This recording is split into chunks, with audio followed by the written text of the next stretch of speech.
भारत का दुश्मन तहव्वुर राना भारत आ चुका है दोस्तों। उसको एनआईए अमेरिका से घसीटते हुए लेके आई है। एक्स्ट्राडिशन करवाया गया है उसका अमेरिका से भारत तक। कौन है ये तहव्वुर राना? तहव्वुर राना दोस्तों लश्कर तोयबा का एक आतंकवादी है जो कि कनाडा और यूएस में रहता था और 26/11 मुंबई अटैक का वन ऑफ द मास्टरमाइंड था, जिसने डेविड हेडली और जितने भी आतंकवादी पाकिस्तान से भारत आए थे उनको लॉजिस्टिक्स प्रोवाइड करवाया था, उनकी फाइनेंशियल एक्टिविटीज की टेक केयर की थी दोस्तों। और साथ ही साथ में भारत में बैठे कुछ स्लीपर सेल्स उनके जो थे उनके साथ में कोऑर्डिनेट करवाया था। 26/11 मुंबई अटैक्स जिसने सिर्फ महाराष्ट्र को ही नहीं पूरे भारतवर्ष को दोस्तों दहला दिया था और हर एक भारतवासियों के मन में गुस्सा तब से फूटे जा रहा था और ये कभी भारतवासी भूलेंगे नहीं दोस्तों। डेविड हेडली कहा जाता है पूरे मुंबई के अंदर में घूम घूम के अलग अलग जगहों के फोटोग्राफ उसने प्रोवाइड करवाए थे इन आतंकवादियों को और कहां पे किस वक्त ज्यादा भीड़ होती है ये सारी डिटेल फॉरवर्ड की थी लश्कर तोयबा संगठित आतंकवादी संगठन को। तहव्वुर राना उसका क्लासमेट था। पाकिस्तान के अंदर में दोनों पढ़े हैं दोस्तों। डेविड हेडली का नाम दाऊद गिलानी था दोस्तों। यह अमेरिकन सिटीजन कैसे बन गया, जिसके बाद में खुद तहव्वुर राना कैनेडियन सिटीजन है दोस्तों। अब इन दोनों ने मिलकर दोस्तों साजिश रची भारत के खिलाफ 2008 में और मुंबई अटैक्स करवाए। इसको भूल गई थी हमारी कांग्रेस की सरकार उस वक्त की। डेविड हेडली को अमेरिका ने पकड़ लिया था, वो आज भी अमेरिकन जेल में है। तहव्वुर राना को भी अमेरिकन सरकार ने पकड़ लिया था दोस्तों और तहव्वुर राना पिछले कई सालों से केस लड़ रहा है कि मुझे भारत एक्स्ट्राडाइट ना किया जाए।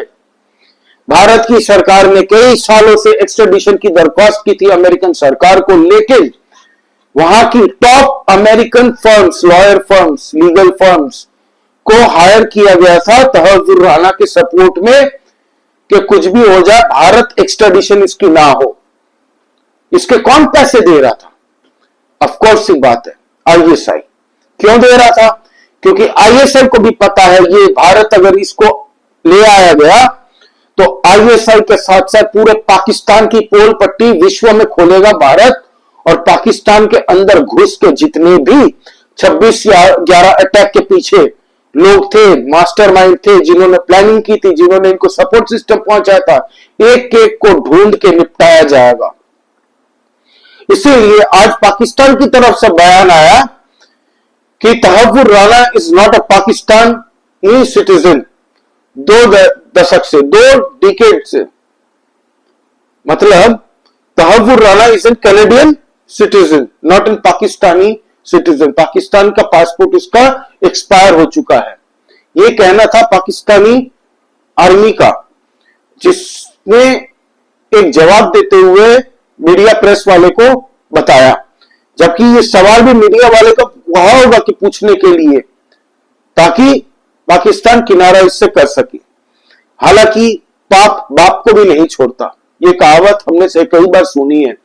पाकिस्तानियों को भी इस पाप से छुटकारा नहीं मिलेगा।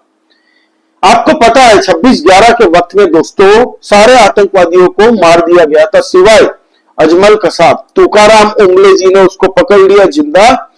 नहीं तो कांग्रेस के कुछ नेता और बॉलीवुड के प्रोड्यूसर्स ने मिलकर इस 26/11 आतंकवादी हमले को आरएसएस की साजिश करार देने में कोई कसर नहीं छोड़ी थी उस वक्त में। तुकाराम ओंबले जी ने जो अपने प्राण की आहुति देते हुए दोस्तों इस अजमल कसाब को जिंदा पकड़वाया, उसके बाद में पूरी प्लानिंग पता चली इन आतंकवादियों की, जिसमें पाकिस्तानी भी आईएसआई उसमें मुलविस थी, तहव्वुर राना भी था और हमारे देश के कई ऐसे लोग हैं दोस्तों पावरफुल जो उस वक्त में जिनकी सरकारें थी या नेता रह चुके, मंत्री रह चुके और बॉलीवुड के माफिया भी उसमें इन्वॉल्व थे। आपको पता है ना 26/11 आरएसएस की साजिश किताब लॉन्च के वक्त वहां पे महेश भट्ट भी था, 2% का बॉलीवुड का प्रोड्यूसर जो अपने एजेंडा और प्रोपेगेंडा फैलाने के लिए मशहूर है। कई बार उसने नरेंद्र मोदी जी के बारे में भी बहुत कुछ बोला है दोस्तों। इसका बेटा जो था राहुल भट्ट, उस वक्त में जो आतंकवादी डेविड हेडली भारत आके रेकी कर रहा था मुंबई की, उसके साथ में राहुल भट्ट की मुलाकात भी हुई, पार्टियां भी हुई है। और कहा यह जा रहा है कि उसने राहुल भट्ट को यह भी कह दिया था कि इस फलाना तारीख को साउथ मुंबई में मत जाना उस तरफ। उस वक्त में तो राहुल भट्ट को क्लीन चिट मिल गई थी। अब तहव्वुर राणा जो पकड़ा गया है, यह कई नाम उजागर करेगा। भारत के अंदर में बैठे स्लीपर सेल्स भी कल रात सो नहीं पाए होंगे, अब सो नहीं पाएंगे। कई ऐसे नाम उजागर होंगे, कई ऐसे पर्दे हटेंगे, कई ऐसे चेहरे बाहर आएंगे कि इस पूरे मुंबई अटैक्स जिसने पूरे भारतवासियों के मन में गुस्सा पैदा किया और पूरे भारत को जो जुझला दिया था उस वक्त में, वो अब बचेंगे नहीं। तहव्वुर राणा कौन था? ये एक डॉक्टर था पाकिस्तानी आर्मी में। आईएसआई के साथ में, हाफिज सईद के साथ में ये बैठ के मीटिंग कर रहा था कि भारत के अंदर में आतंकवादी हमले कैसे हो, कैसे पाकिस्तान के अंदर में आतंकवादियों की रिक्रूटमेंट करनी है जेल से। ये सारी प्लानिंग में ये मुलव्विस था। हालांकि ये कैनेडियन सिटीजन हो सकता है, लेकिन मोस्ट ऑफ द टाइम ये पाकिस्तान में बिताता था। और अब कहा जा रहा है इसकी तबीयत खराब चल रही है, तो इसको थोड़ा हैंडल विद केयर करना पड़ेगा। दोस्तों, आज मैं आपको कह देता हूं, अफजल गुरु को फांसी से बचाने के लिए हमारे देश के अंदर में कई एनजीओ ने प्रधानमंत्री को चिट्ठी लिखी थी, कोर्ट खुलवाए थे आधी रात को। ऐसे कई एनजीओ संगठन इनके लिए खड़े हो चुके थे। कई ऐसी वकीलों की लॉबी रातों रात खड़ी हो चुकी थी कुछ आतंकवादियों को बचाने के लिए, जिन्होंने पार्लियामेंट पे अटैक किया था। आप देखते रहिए, हमारे देश के कुछ ऐसे एनजीओ संगठन, कुछ ह्यूमन राइट्स वाले भी तहव्वुर राणा के पक्ष में खड़े होते दिखेंगे और इसके लिए एक वकील भी मुहैया कराया जाएगा। हालांकि सरकारी वकील बाय लॉ इसको प्रोवाइड करवाया जाना चाहिए, ये भारत की सिस्टम है रूल बुक में। लेकिन ऐसे कई वकील खड़े होंगे, कई एनजीओ अपने पैसे खर्च करके इसको बचाने की कोशिश करेंगे। कई ऐसे नाम दोस्तों उजागर होंगे। 26/11 आरएसएस की साजिश किताब के लॉन्च में 10 साल तक चीफ मिनिस्टर मध्य प्रदेश के रहे दिग्विजय सिंह, याद है ना, कोई नहीं भूल सकता इसको। इसने भी कोई कसर नहीं छोड़ी थी, महेश भट्ट की इसने कसर नहीं छोड़ी थी, और कई ऐसे लोग साथ में थे। वो मदनी भी था। और उसी दरमियान जब ये आतंकवादी हमला होता है दोस्तों, जाकिर नायक भी अचानक से एक मीडिया चैनल खोलता है पीस टीवी के नाम पे, और पूरी तरह से मास कन्वर्शन रैकेट, आपको पता है ना, जाकिर नायक पे भी इन्वेस्ट किया गया था। और ये सब प्लानिंग हुई थी पाकिस्तान के अंदर में बैठ के। दिग्विजय सिंह तो जाकिर नायक के चैनल में भी जा चुके हैं, उनके शो में। रिसेंटली आपको पता है दिग्विजय सिंह को पार्लियामेंट के अंदर में अमित शाह ने जवाब दिया था, याद है ना, आरएसएस की साजिश लेके, कोई नहीं भूल सकता। तो वो तंज अमित शाह जी ने जानबूझ के कहा था, उसको याद दिलाया था। और उसके ठीक कुछ दिन बाद तहव्वुर राणा को घसीट के हमारी एनआईए वहां से लेके आई है। अब दोस्तों, कल तहव्वुर राणा को लाने से पहले दिल्ली के अंदर में, साउथ दिल्ली में होम मिनिस्टर के घर में मीटिंग होती है हमारे एनएस अजीत डोवाल, एस जयशंकर साहब और अमित शाह की।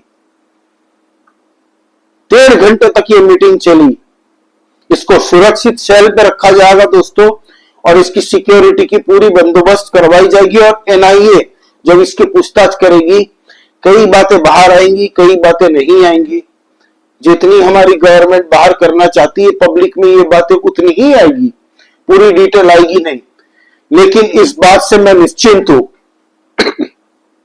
कि अब सेंटर में वो नपुंसक सरकार नहीं है जिसने पाकिस्तान पे कोई एक्शन नहीं किया था 2008 के इस आतंकवादी हमले के बाद में। हमारी फौज, नेवी, एयरफोर्स सब तैयार थे उस वक्त पाकिस्तान को मजा चखाने के लिए, उस पर हमला करने के लिए, लेकिन परमिशन उनको नहीं दी गई। बिरयानी खिलाई गई दोस्तों हमारे यहां पे अजमल कसाब को कई वर्षों तक। जैसे ही कांग्रेस की सरकार जाने लग गई 2014 से पहले, अजमल कसाब को फांसी देके मार दिया जाता। अगर वो नहीं जिंदा बचता, तुकाराम ओंबले जी अगर नहीं जिंदा पकड़ते, तो एक आतंकवादी हिंदू संगठन के साथ में इनको जोड़ दिया गया होता इस शब्द को। कांग्रेस, याद रखिएगा, सनातनियों को खंड खंड करने की, कास्ट सेंसस, ये सब बातें राहुल गांधी ऐसे ही नहीं करते।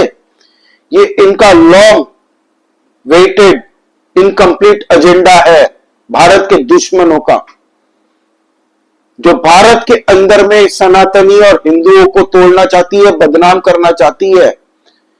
उनको पता है भारत के अंदर में जब तक सनातनी खुद आरएसएस के साथ में है और आरएसएस जैसा संगठन सनातनियों के साथ में है, सनातनी कभी टूटने वाला नहीं है जातियों में, ना ही उन लोगों के बहकावे में आएगा।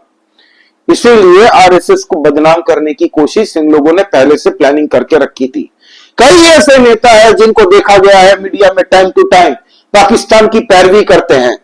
जब हमारी सेना बालाकोट हमला करती है तब हमारी सेना पे सवाल उठाए जाते हैं। जब मणिशंकर अय्यर पाकिस्तान जाके कहते हैं, गिड़गिड़ाते भीख मांगते हैं कि आप इन्हें हटाइए, हमें ले आइए। हुर्रियत के नेता गिलानी के साथ में जाके मीटिंग करके आते हैं मणिशंकर अय्यर, और ऐसे कई पत्रकार हिंदुस्तान टाइम्स के उस वक्त में रहे, मीटिंग करते हैं कि भारत की सरकार को हटाना बहुत जरूरी है। तो अब पूरा एक एक नाम भारत के अंदर में उनको कौन मदद पहुंचाता है, हर एक स्लीपर सेल, हर एक पॉलिटिकल पार्टी के लोग, कई ऐसे पूर्व नेता, कई ऐसे बॉलीवुड के भांड, कई उनके बेटे बॉलीवुडियों के, जो उस वक्त में जिनको क्लीन चिट मिल गई थी,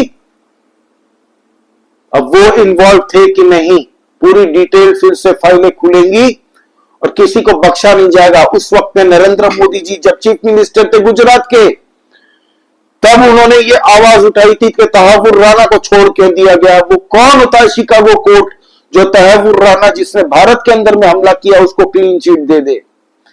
शिकागो कोर्ट की औकात क्या है? उसको भारत लाना चाहिए। ये नरेंद्र मोदी जी ने उस वक्त में कहा था 2011 में, जब वो चीफ मिनिस्टर थे। वो अपने दुश्मनों को भूले नहीं है। अमेरिका की शिकागो की कोर्ट में आज राणा एक टेररिस्ट को मुक्त करने का फैसला हो चुका है। किस आधार पर? 26/11 के मुंबई के आतंकवादी घटना के दोषियों को निर्दोष करार करने का हिम्मत शिकागो कोर्ट करे? इन्वेस्टिगेशन किसने किया? जहां घटना घटी उनका रोल क्या रहा? यहां के पीड़ित लोग हैं, उनको न्याय कौन दिलाएगा? अमेरिका ने पाकिस्तान को खुश करने के लिए ये मिली भगत से कोई पैतरा रचा है, कोई व्यू बनाया है। देश के प्रधानमंत्री अमेरिका के मित्र माने जाते हैं, उनके बैठते हुए ये एक तरफा कार्रवाई कैसे हो रही है? क्या 9/11 के दोषियों का केस हिंदुस्तान की कोर्ट में चल सकता है? क्या अमेरिका इसके लिए हमें परमिशन देगा? आज जब वो प्रधानमंत्री बने हैं तो उसको एक्स्ट्राडाइट करके यूएस अमेरिका से भारत ले आया गया। यही राहुल गांधी खड़े होकर कल कह रहे थे ना सीडब्ल्यूसी मीटिंग में कि डोनाल्ड ट्रंप से गले मिलते हैं नरेंद्र मोदी जी, जप्पी पाते हैं। उसने भारत के खिलाफ टैरिफ लगा दिया। भारत तो छोड़िए, ये होती है रिलेशनशिप बनाने का डिप्लोमेसी। तुम किसको सिखा रहे हो? अमेरिका के और भारत के रिलेशनशिप किसको सिखा रहे हो? नरेंद्र मोदी जी को। खुद राहुल गांधी जी अमेरिका जाके इल्हान उमर के साथ में फोटो खिंचा के आए थे पिछली बार। कौन भूल सकता है? कौन भूल सकता है? वही इल्हान उमर जिसको आईएसआई ने स्पॉन्सर करके पीओके में बुला के फोटो खिंचवाई थी और उससे बयान दिलवाया था कि कश्मीर भारत का नहीं है, भारत ने कब्जा है इलीगली। उसी इल्हान उमर के साथ राहुल गांधी फोटो खिंचवाते हैं।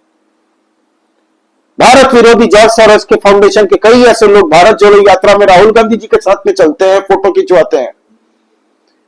कांग्रेस की सरकार ये सब सवालों से बच नहीं पाएगी, क्योंकि ये सब रिकॉर्डेड में है और आने वाले 100 साल तक भारतवासी पूछते रहेंगे ये सवाल। अब तहव्वुर राणा पकड़ा गया है तो कईयों की नींदें उड़ेगी। ऐसे जितने भी एनजीओ सब बाहर आएंगे दोस्तों, इसका बचाव करने की कोशिश करेंगे। उस वक्त में याद है ना, जब अफजल गुरु पकड़ा गया था, आतिशी मारलेना की मदर ने खुद पिटीशन डाली थी प्रेसिडेंट ऑफ इंडिया को कि माफ कर दीजिए। फिर से वैसे एनजीओ आएंगे, वैसे वकीलों की लॉबी इनके लिए पैरवी करने के लिए कोशिश करेगी कि रात को कोर्ट खुलवाया जाए, इसकी सजा कम करवी जाए, इसकी तबीयत खराब है बोल के इसको बचाया जाए जितना हो सके। लेकिन ये नरेंद्र मोदी जी की सरकार है। हर एक भारतवासी अब चाहते हैं कि इससे भारी पूछताछ करके, इससे ईच एंड एवरी डिटेल लेके, जितने भी भारत द्रोही भारत के अंदर में बैठ के पाकिस्तान का गाना गाते हैं, जब पाकिस्तान में बारिश होती है तो भारत के अंदर में छतरी खोल के खड़े हो जाते हैं, वैसे सारे एनजीओ का पर्दाफाश हो और उन पे बिजली की तरीके से गाज गिरनी चाहिए, उन सबको जेल में डाला जाना चाहिए। ये हर एक भारतीयों की मांग है। ऐसे ही उसको इंडिया टूरिज्म करवाने के लिए भारत एक्सट्रेडिट नहीं किया गया।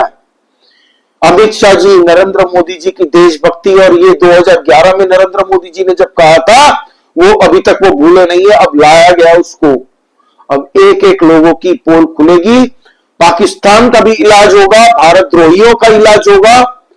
अब देखते जाइए क्या क्या होता है। हम उम्मीद करते हैं कि भारत विरोधी जितनी भी ताकतें, पॉलिटिकल पार्टी, जितनी भी एनजीओ है, इन सबका परमानेंट इलाज होना चाहिए। आप क्या सोचते हैं दोस्तों, प्लीज कमेंट करके बताइए, लाइक कीजिए इस वीडियो को, please subscribe to this channel. हम लोग इंटरनल पॉलिटिक्स लेके डिस्कस करते रहते हैं, एनालिसिस करते रहते हैं दोस्तों। जय श्री राम। सभी सनातनी और राष्ट्रवादी भाइयों को जय हिंद, वंदे मातरम।